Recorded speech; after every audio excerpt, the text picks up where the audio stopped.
Bureau of Treasury na halos kalahating trilyong piso ang kulang sa pondo ng pamahalaan sa unang 3 buwan ng 2025. Ayon sa isang ekonomista, dapat na itong ikabahala lalo na kung ang nakikita na namang solusyon ni Marcos Jr.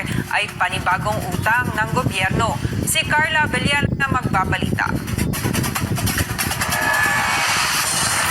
Sa pinakahuling datos ng Bureau of the Treasury, lumobo sa 478.8 billion pesos ang budget deficit ng gobyerno mula January hanggang March 2025. Mas mataas ito ng halos 76% kumpara sa 272.6 billion pesos noong nakaraang taon.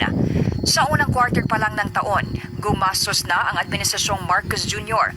ng 1.48 trillion pesos, mas mataas ng mahigit 270 billion pesos kaysa sa 1.21 trillion pesos na nagastos noong 2024. Ayon sa Bureau of the Treasury, ito ay katumbas na 31% ng buong taong disbursement program na 6.18 trillion pesos.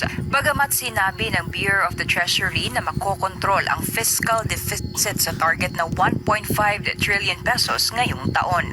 Ayon sa ekonomista na si Dr. Michael Batu, kaduda-duda ito lalo na't baon na sa utang ang gobyerno sa ilalim ng Marcos Jr. administration. Anya, mas mabilis ang paggasta ng gobyerno kaysa sa kinokolektang kita nito na nagdudulot ng patuloy na paglobo ng deficit ng bansa. At paano natin pupondohan yung deficit na yan? It's either mangungutang tayo o magbebenta ang gobyerno na naman kanyang mga ari-arian, yung tinatawag nating privatization, Jade. No?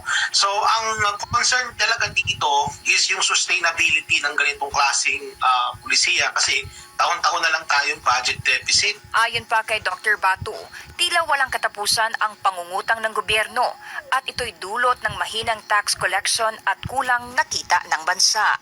Hindi natatapos-tapos yung pangungutang ng ating gobyerno kasi nga hindi tayo efficient, no? Hindi maayos yung ating pangongolekta ng buwis at hindi rin maayos yung ating pag-generate ng revenue. Kumbaga palaging kulang. Giit ng ekonomista, hindi lang ito simpleng usapin ng kakulangan sa pondo, kundi malinaw na indikasyon ng mas malalim na problema sa sistema ng pamamahala sa ilalim ni Marcos Jr. Kinakailangan matino yung gobyerno. So, ibig sabihin ng matinong gobyerno, halimbawa, kailangan puksain ang graft and corruption. Itong nakikita nating sitwasyon ng ating gobyerno sa ngayon, na mas malaki ang inilalago ng paggastos kaysa sa revenue generation, hindi na ako na-surpresa dito pero nakakabahala ito kasi yung kung paano ito pupunan ng ating gobyerno, that remains to be seen kung anong diskarte ang gagawin nila dyan. Habang patuloy ang pagtaas ng fiscal deficit ng bansa, nananawagan si Dr. Batu sa pamahalaan na tutukan ang mga ahensyang bigo sa pagkolekta ng kita at ayusin ang pangkabuuang estratehiyang pinansyal ng gobyerno. Kung nakikinig nga raw ang pamahalaan kay Marcos Jr., ay dapat ito pong silipin at tutukan ang mga opisina at ahensyang hindi umaabot sa kanilang revenue target. Anya, dapat gawa ng agarang aksyon ang mga ito dahil kailangang makalikom ang gobyerno ng sapat na kita upang mapunan ang lumalaking gastos. Para sa Diyos at Pilipinas Kumahal, Carla Abellana, SMNI News.